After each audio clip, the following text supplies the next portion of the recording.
నివేదన చేయటం. మరి పూజ చేశాం కదా ప్రత్యేకంగా, అందుకని ఏదైనా ఒక తీపి పదార్థాన్ని నివేదన చేయాలి. ఈ తీపి పదార్థం అనేటటువంటిది అది మీ ఇష్టం, ఏదైనా సరే పాయసం చేసుకోండి, లేకపోతే ఇంకేమైనా స్వీట్ చేసుకోండి, ఏదైనా తీపి పదార్థాన్ని నివేదన చేయండి. నివేదన చేసుకొని అక్షతలు పట్టుకొని కథ వినండి.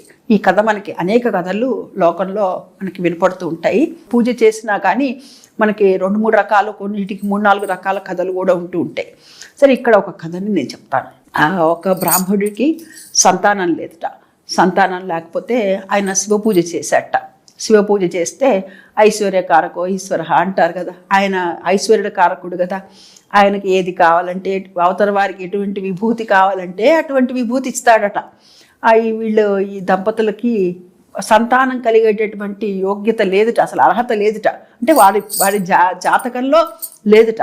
కానీ శివపూజ చేశాడు కదా, ఆయన బోళాశంకరుడు కదా,